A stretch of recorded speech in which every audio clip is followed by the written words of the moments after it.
Warning. Critique Revolve contains adult language and discussions. If you're easily offended, do not continue to listen.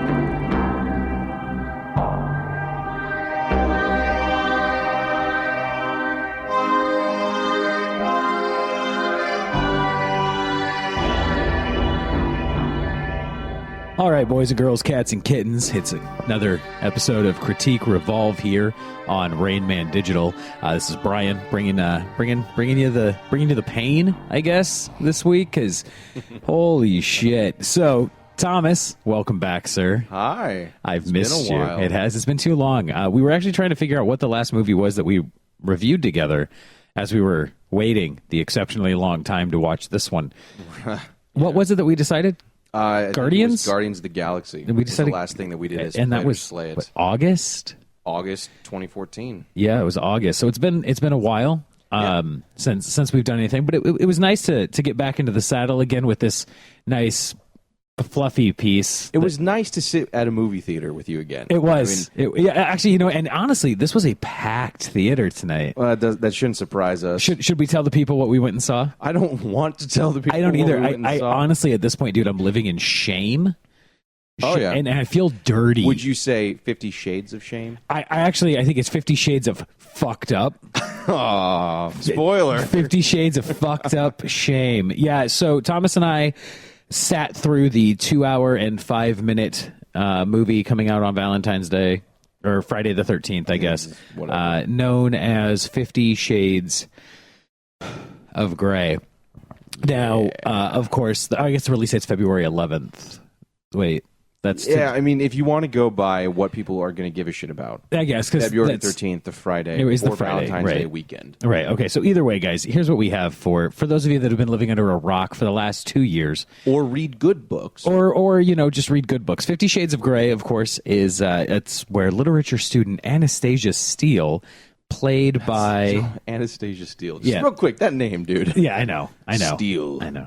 Although, is it any better than Dakota Johnson, who's actually playing Anastasia Steele? I would buy that. Well, I mean, Dakota Johnson, of course, being the, we'll get into that later. Anyway, so Anastasia Steele's life changes forever when she meets handsome, yet tormented, billionaire Christian Grey, So he's Batman. played by Jamie Dornan. He's Bruce Wayne. He is Bruce Wayne. Yes, he is the Bruce Wayne of the BDSM. He's rich, Reality. he's handsome, and he likes to beat people up at night. And he gets Did we some establish? sort of pleasure out of it. Did we establish that he only does that at night? I don't I think we think did. so. No, I don't think we did, bro. Because there was like that weird one. Well, where, it's like, always dark in the room. Yeah, so it's always nice. dark in the red room of pain. Justice. It's more like pleasure. Shut up. No, okay, so Jamie Dornan, of course, guys, for those of you, like I said, that have been living under a rock, you don't know anything about this movie. Jamie Dornan Tell was them in, what it is, essentially, for those of you it's who porn. are stupid. It's fucking porn. Well, where did this start? Oh, it's fan fiction. It's actually the first time that known fan fiction has become a major motion picture. Universal Studios produced this one after a bidding war. Yes, A bidding there was war? actually Oh a my bidding war. This is okay, though. This is fantastic, dude. This is actually fantastic. Hold on, let me find this thing that I was reading. So this is the fan fiction based off Twilight, though, correct? Yes, it was- That it was- then morphed into its own story. Yes. Kind of. Yes. Oh, come on. Tell me I can find this. Okay. Oh God, where'd it go? Where'd it go? Where'd it go? Where'd it go? Oh no! Tell me I lost that article that I was reading. Did Either you way, lose your notes? say what? Did you lose your notes? I did. I lost my notes. Oh, here we go. So in early 2012, so we're looking at 3 years ago, Just about. several Hollywood presentations to the author E.L. James and her agent to obtain the film rights to the trilogy of 50 Shades books. You mean the two and then part 1 and 2? Well, no, yeah, yeah. So it's going to be 4 movies. We all know this. Anyway, Warner Brothers, Sony, Paramount, Universal, and Mark Wahlberg's production company all put in bids for the film rights. Holy crap. Focus Features and Universal secured the rights to the trilogy in March of 2012. There was a fight over this. Yeah, not only that, the studio allowed E.L. James, she who writes Twilight fan fiction for internet forums got to pick the producers of the film. Wow. The producers of the film, of course, being Michael DeLuca and Dana Brunetti, who produced The Social Network. How the mighty have fallen. Good God. I mean, they'll make their money. Yeah. And not only that, but Bret Easton Ellis, who wrote Less Than Zero, American Psycho, and The Rules of Attraction, wanted to write this screenplay. But instead, the woman who brought us the Disney flick Saving Mr. Banks was who E.L. James picked as the writer to adapt the screenplay. Right, the screenwriter. So it's a screenplay that's adapted by a Disney writer under Universal Pictures and Focus Features, and produced by the Social Network guys. I feel like this whole story you just told me is a Mad Lib. Right. You fill in.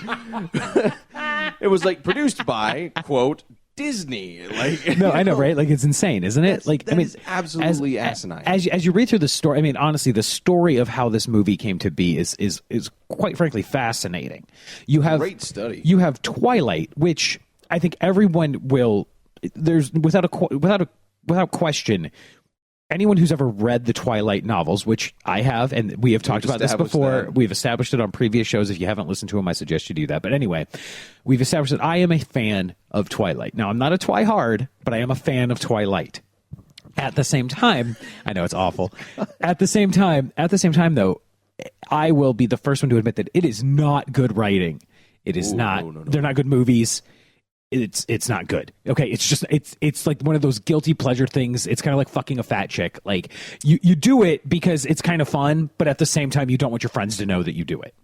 Do you have more to tell me about your life, Brian? I also ride a moped occasionally. Why is it, and for those of you who know me from Supernatural The Crossroads, why is it that whenever I'm with someone on a show, I have to learn a lot more about their personal life than I've ever wanted to know? Well, Mike, we're looking at you. Yeah, right, Mike. Jesus. Anyway, so essentially, though, like, I mean, if you look at this, so this woman reads the Twilight books. Loves them. And absolutely falls in love with the books, falls in love with the characters, and decides to write a fan fiction for one of the many forum. There's tons of forums for fan fiction. For those of you that don't know what it is, look it up. It's actually, some of it can be quite good.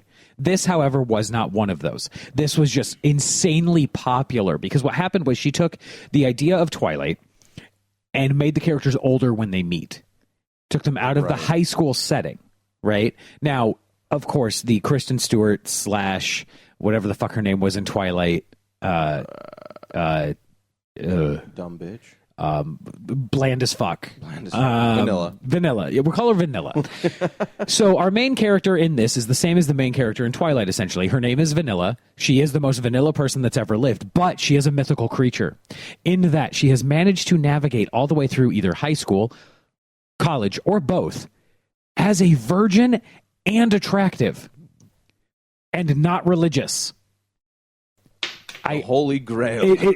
She is the Holy Grail. What Monty Python was looking for is this girl. Tim the Enchanter's in the background. Right. 'Tis but a flesh wound. 'Tis but a flesh wound. But no, so essentially, this is your main character. It's the pure and innocent, very boring. Even when you look at her, you're just like, yeah, she's a girl. But there's nothing like she is the every girl. She's the every girl. She's the every girl. You know, somebody like. And I get that's kind of why why they're so successful, because essentially somebody who's just whoever you want to be, a regular person, is the apple of someone else's eye. They're right. Oh, someone likes me out of the blue, and I didn't have to work for it. I mean, who, frankly, guys included, who doesn't want that to happen? That's like just falls into your lap. I'm not gonna lie, bro. If some chick came up to me and was like, "Hey, I'm a billionaire. I want to fuck you. Here's a contract signed." I'd be like, yeah, give me what do I have to, I don't even care. Do you need my kidney? Did I sign that away? Wait, what do I get to keep? Oh, you're changing my name? Yeah, whatever. Boob job? What? Yeah, okay, fine. I don't care. Butt lift? Yeah, let's do this. Like, I don't care.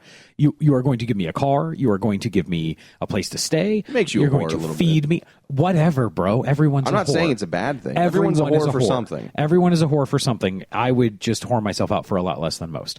But no, so, you know, just the case study, like I said, on this, just how it got made. So it's this fan fiction, and then it gets immensely popular, and E.L. James is then contacted by an agent who's like, hey, you should probably pull that down.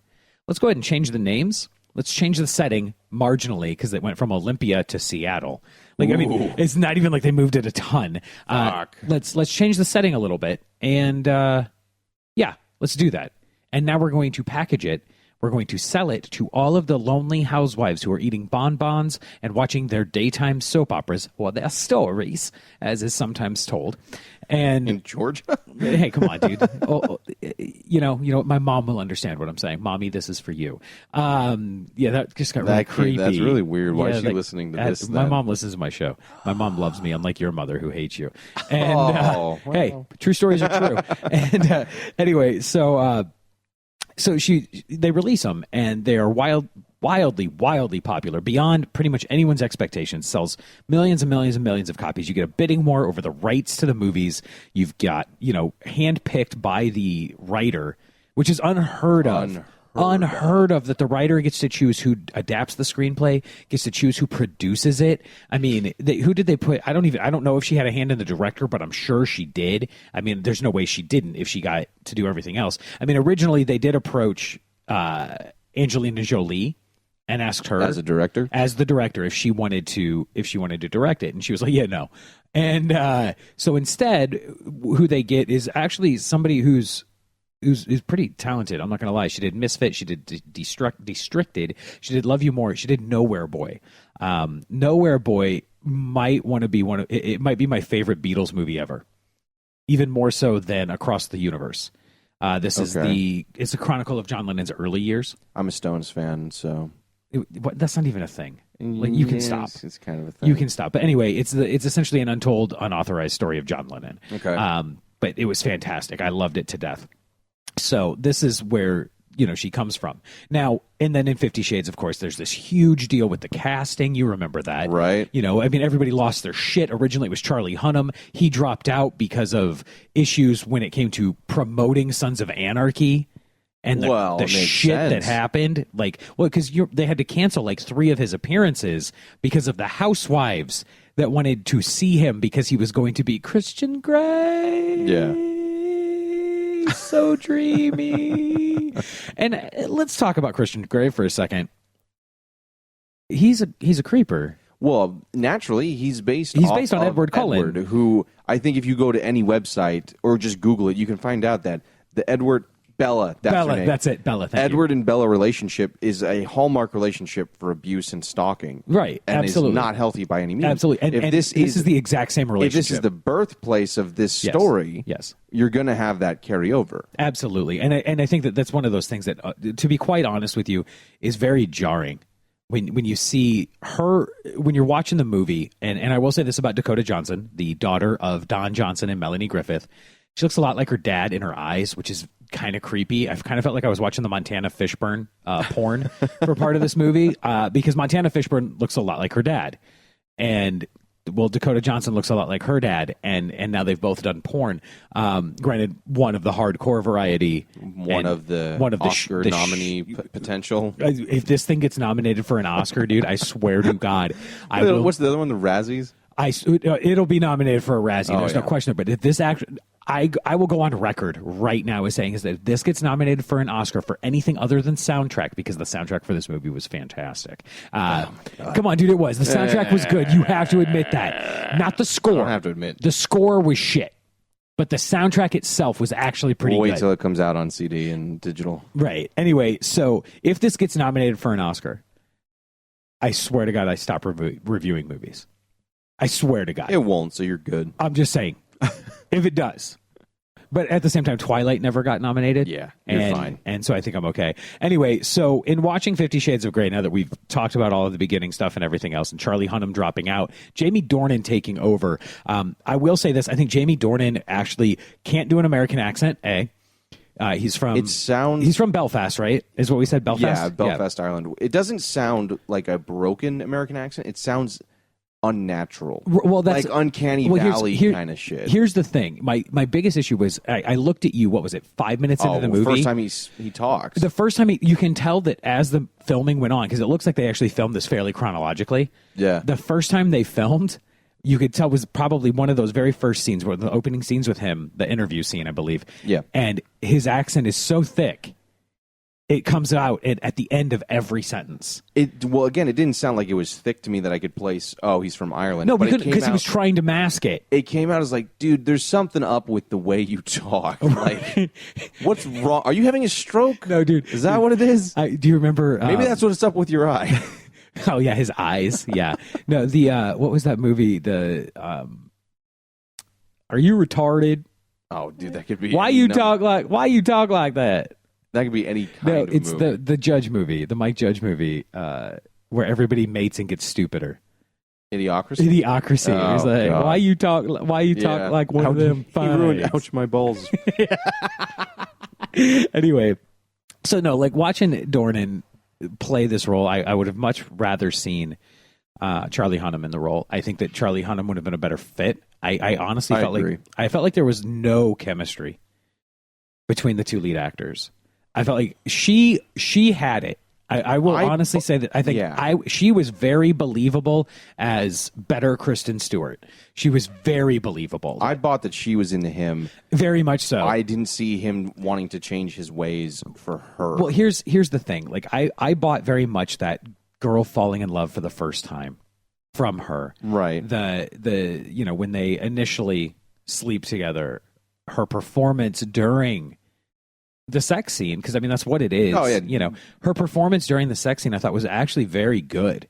The giggliness, the being a beginning, girl. she plays that very innocent, funny, I'm awkward with flirting girl, right, very well. And I thought she carried through the awkwardness very well, though, with the way that she delivered her lines, right, with the stuttering and the weird pauses and the weird cadence to the way that she spoke when she was nervous. I thought she did a very good job at that. With Dornan, I almost felt like he was literally just kind of going through the motions. It was like watching Freddie Prinze Jr. attempt to act. You know what I mean? Like, yeah. It felt very much the same. Only difference was Freddie Prinze Jr. always had at least some form of chemistry with his female lead. Right. I didn't feel the same in this movie with Dornan, and I can't blame Dakota Johnson for that because her performance was good. Yeah. Not only that, interesting to note for those of you that are going to go see this piece of shit, she did all of her own scenes throughout the entire movie. The only time a body double was used was during the spanking scene. Which the end. Really? Yeah, they used a double for the strike scenes. The rest of it, don't even see the strike. So. No, but the rest of it was her, which is actually kind of impressive because girls got some nice boobies. This is a guy's review. It is. It is. I mean, come on, it is a guy's review. Let's be honest here. That's what we do, and this is definitely a movie for girls. Absolutely. And it's a movie for lonely women and women who feel unfulfilled at home is how I feel about it. Because if you're happy in your relationship, this is not the movie for you. I'm sorry, it's not. Because what happens here is you have the mythical woman and then you have the mythical perfect man. And that's one thing I wanted to, we never talked about after the movie, but I wanted to say, there's all the kinds of women are expected to look like X and Y in today's society. That's given a lot of crap. But then again, the man is idealized as this Christian Grey who, and I will admit, I wish I could have some of the stuff, like his wardrobe. And he's got like, I have a drawer for ties. That's how I live my life. I have 50,000 cars. What got me, dude, was the push-in on the drawers, like the magnetic push-in, that just and like it opens touch, on its own. Open drawer. But they look like old school rustic. I was like, I want to know who designed that. Who's your carpenter? Because I want to meet that guy. Exactly. But I will say that I think this is both harmful in some ways to get it like all PC and Tumblr. It is what it is, dude. Tumblr, nice. Just like some people get mad about how women are portrayed towards men, I can honestly say this is a bad representation of how men are portrayed to women, that we all should be this expensive and this lavish and mysterious and brooding, and also, frankly, kind of rapey as well, which is the Edward and this Christian dude, story. Here's the thing, though. This dude, honestly, to me, was even more rapey than Edward. Because of what he's doing, because of the entire concept of the movie and book. No, not just that, dude. Not just that, but like the fact that like dude showed up numerous times where she was. He broke into her house once. Twice. Was it twice? I don't know. Twice. Well, I mean, Edward did the same thing to Bella. Edward did the same thing to Bella. Yeah, he's a vampire. He can at least buy that he can, like, oh, fuck Windows. Like, I can fly. Fuck this. But he's just a dude. So he's like, I'm going to legitimately break into her house. And here's the other thing, dude. All right, so I read all three of these books. Why? Because here's the deal. I wanted to know what the hype was. Research. No, this was a legitimate. Like, I read a ton. You know this. Like, that's just the thing that I do. And so I read these 3 books because I want to know what all the hype was about. Because everybody's like, "Oh, it's porn for women and blah blah blah, and it's hardcore and this, that, and the other." And as I'm reading the books, I'm like, when does it get hardcore? Like, that's honestly the thoughts that I had. I read the first book. I'm like, okay. I read the second book. And I'm like, all right. And then I'm like, okay, the third book will have some racy shit because she's gotten used to it, blah, blah, blah, blah, blah. I was wrong. Like, just wholeheartedly wrong. And boring all the way through? It was boring as shit. And it was one of those things where, like, with the Twilight books, I have read all of them numerous times. We've talked about this. With the 50 Shades books, I literally read them, let someone borrow them, and never asked for them back. Well, yeah, why would you? I wanted them gone. I didn't want to own them. The books, actually, they feel dirty. The movie, to me, honestly, this movie felt dirty. Like it but not in the good way. No, not in the way that, like, Paul Rubens not in the way it should have been. Right, not in the way that, like when you're watching it, you're like, oh yeah, all right. Oh, not 9.5 weeks. Not Secretary, where you're like, oh, I want to watch, but I should. Boner. Yeah, no, this was literally just like, all right, no, there's a boobs again. Well, look at all that pubic hair. All right. And hey, look, Jesus Christ, he's like a chia pet in his pants. But we'll never see his dick because that was written into his contract that he'll never go full frontal. Well, we've said this before. I mean, you just said how the book is boring. It doesn't get it's not racy at all. Right. And to kind of sum up the whole movie, the whole thing could have been 15 minutes to 20 minutes, maybe a half hour if you wanted to include everything from the beginning, because it just repeats itself over and over again. There's some kinky sex, and I use that term very lightly. Dude, it's not even kinky. There's the very first sex scene is basic sex. Well, even they're not basic sex wasn't kinky, bro. No, it's like I'm sorry, putting a tie on somebody's wrists. If that's kinky, bro, I'm the king of kink. All right, I am the fucking king of kink. If that's kinky, because I've done way racier shit than that. I'm not saying kinky based on real life. I'm saying kinky based from most movies. Well, okay, no, you can't even say that. You can go to a theater and watch. Oh, okay. That have real actors. No, Jenna Jameson's a real actor, asshole. No, but I'm saying, like, the whole thing, it has sex scene, she comes down the stairs, he plays the piano, dark and brooding, then they do some kind of daytime activity, rinse, repeat. No, it's absolutely for 2 hours, which is an ungodly amount of time for this movie, because it doesn't have 2 hours worth of content in it. It's got 40 minutes tops worth of content. At most, it's 40 minutes worth of content. They stretch it out into 2 hours, and TC's absolutely right. It's you see, like, the beginning of it where it's like they meet, and then there's like this weird, like, flirtation that happens, and she's super awkward, and he's even awkward, creepy, and honestly, yeah, kind of creepy. And his eyes are creepy anyway, because, like, they're that, like, gray color, and anybody with gray eyes I just don't trust. Because they're robots. They're programmed. Yeah, that's just, I mean, I've seen AI. And, but no, or iRobot. Same thing. Yeah, same movie. But no, so, like, you watch it and they get to know each other. And then it's like the timeline here is, there's literally one scene that tells you the timeline. Right. And it's when, like, she graduates. Right. And they're asked point blank, how long have you known each other? And they're all, a couple weeks. And I'm like, holy shit, you guys have had, like, in that couple weeks, you have done more shit and had what's the word I'm looking for? Like, a not longer relationship, but, like, more crap packed into a relationship, right, than I've ever had in my entire life. And I'm talking, like, I've had 5-year relationships before that didn't include as much drama as their stint. Yeah, their stint, you know? And it's ridiculous to me. And, like, and I get that, because Twilight was kind of the same way. And, of course, that is the source material, which is something that I think we actually have to really, really harp on here, is that this is a knockoff of something that wasn't well written in the first place. And I was going to say, when it comes back to the writing, since it does base itself off Twilight, and it is, frankly, just horrible in its own right, some of the lines are just awkward and bad. Like, no one in their right mind would say this sentence like that way.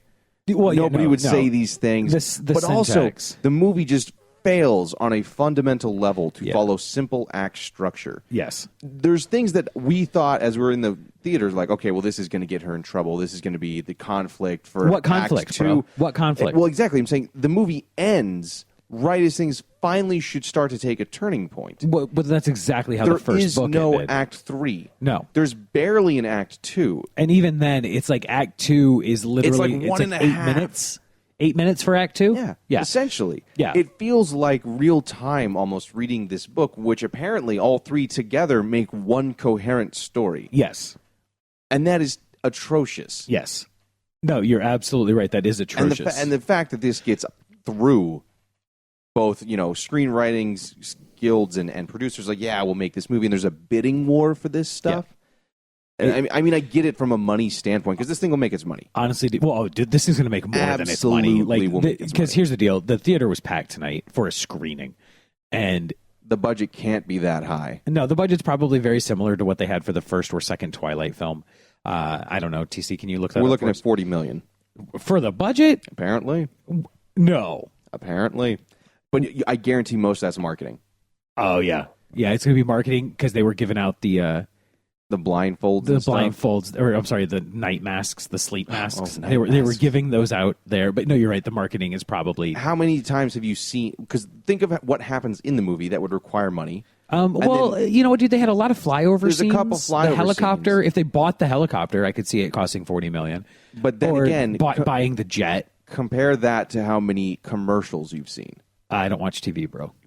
Commercials, digital ads, mentions, absolutely. audio ads. Absolutely. But that's normally not included in the budget, bro. You know, normally isn't. Although but then if that's the case, because they say essentially, then it's twice. So you're looking at 80 million. You're looking at 80 this is million. 80 million to get this whole thing off the ground. Ooh, you fucked up. You done did something wrong. Somebody's getting fired. This is a Universal picture, which means it's going to have a lot more backing than what was Twilight? It was not Walden Media, but oh god, you're the one who saw him, man. I know. What the hell was the name of that studio though? Fudge. But either way, this is one of the big ones, the ones that have been around since the 20s and 30s, that's backing this entire movie. So they have the budget. They're not really worried about that on this aspect.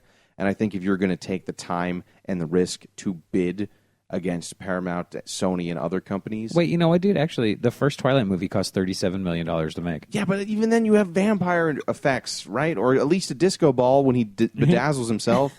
That's what happens, right? Disco ball when he bedazzles That's what happens, himself. Right? Steps out into the light, he breaks into Saturday Night Live dancing. That might be the greatest thing I've ever heard. When he bedazzles himself. I love it. You've yet to say I was wrong.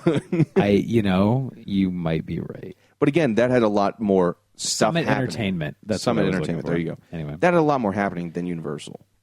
Oh, for sure. Than this movie, not Universal. Well, no, Universal for had sure. money, they know they're going to make the money off this. Look at the book sales. Oh, I know. Book sales were insane with this. So either way, guys, like what you're looking at here is you're looking at a movie that was made off of a book that was for housewives that was fan fiction of a book that was already pretty shitty. And made for housewives. And, well, no, it was made for preteens, but then, like, the moms got super into involved. it. Like, the moms got super into it. Like, I'm not going to lie, dude. When I went and bought the fourth Twilight book. Oh, you bought it in public? You sad, sad man. Bro, I waited in line and got that shit at the midnight release. Dude, if you're going to buy embarrassing stuff, Amazon that shit. Dude, I'm not going to lie, bro. Endorsement there. Do you know how many phone numbers I pulled at that fucking release, bro? I was a straight dude reading Twilight. Not after reading it, you were. Yeah, right. But anyway, so I mean, this is exactly what you expect it to be, though. Garbage. Like, I mean, I can't deny that, dude. I can't deny that. I went into this knowing exactly what we were going to watch. Oh yeah, and this is exactly what I expected it to be. I expected it to be of the caliber of Twilight. We even said, why are we reviewing this really? Like, yeah, I mean, we knew why we're doing it because that's what we do. That's what we do. But as we're sitting there, you and I both knew exactly how this review was going to go before we, and this isn't one of those guys where it's, the play it or slay it thing. We're like, yeah, play it. We're like, no, we're going to slay it.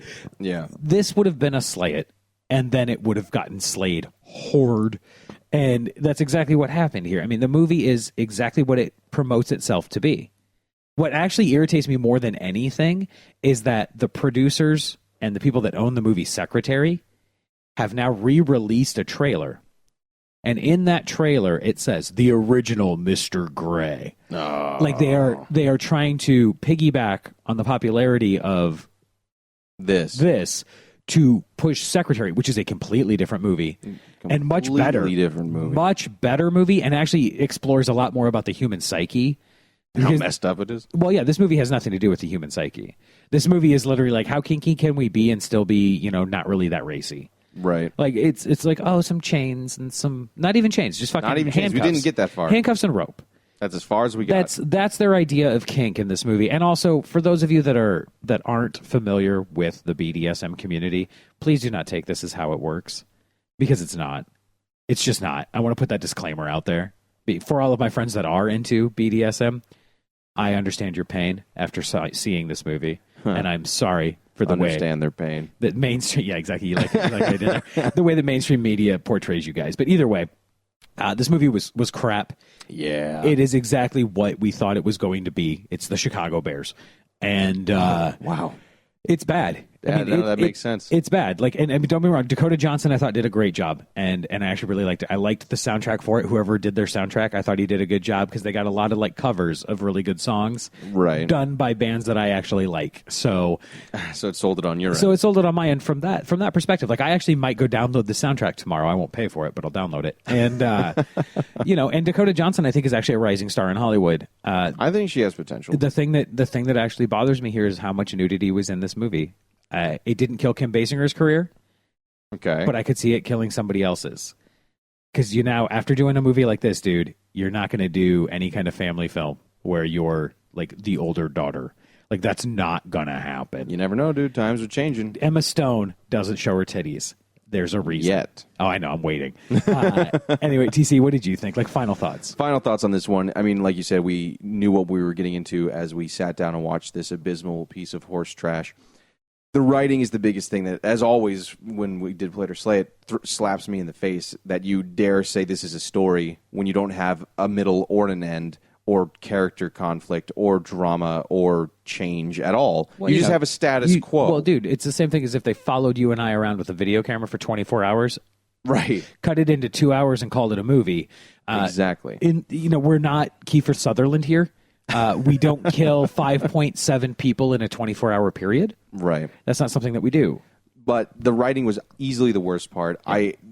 The acting, except for Dakota, she did a good job. I think she did. It was kind of stiff. I never could buy it. But, guys, the lines, the dialogue, just painful. So much of it, you cannot believe either A, the things they say, or B, the train of logic for the events, the few events that happen in it. Right. It's just bad at its core, and that ruins any movie. Right, exactly. All right, guys, so obviously we are not recommending going to see this one. No. Now, at the same time, if you're married, fuck you, you don't have a choice. And good luck or if with you're that. dating and she's into it, fuck you don't have a choice. Exactly. I mean, there's really not a whole lot you can do there, guys. You're going to get dragged to this movie whether you want to or not, and you're going to pay for it. But you might get some weird sex out of it. You might. She might actually let you, tie her up with a tie. With a so buy a tie. Yeah, if you get one. If you don't own a tie, she's not going to let you buy a new one. Make sure it's gray. Make sure it's gray. Maybe if you get that for a gift for Valentine's Day, it'll lead into something. Sure. And if you've been crushing on that girl down at the hardware store, he'll tell you exactly what to buy so that you can get into her pants. With cable ties? Right. With that, guys, that's actually going to do it for us here on Critique Revolve on Rain Man Digital. Once again, we want to thank Michael Flores, of course, our thank you, Mike. Benevolent leader. Benevolent, that's the word, right? That's the word, yeah. All right, cool. Anyway, thanks, guys. We appreciate you listening. And don't forget to follow me on Twitter. It's at Cesspool66. And Thomas? It's at Bold Irishman. You guys can also listen to me also on Rain Man Digital Network under Supernatural The Crossroads if you're into that show. It's a lot of fun. And even if you're not into Supernatural The Crossroads, just listening to Thomas kind of make fun of Ryan is a lot of fun. And Mike will, occasionally provide a nugget of wisdom. So, by the way, Michael, fuck you for not coming with me to this. All right. Anyway, talk to you guys later. The Corova Milk Bar sold Milk Plus Velocet, or Synthemesque, or Drencrum, which is what we were drinking. This would sharpen you up and make you ready for a bit of the old ultra-violence.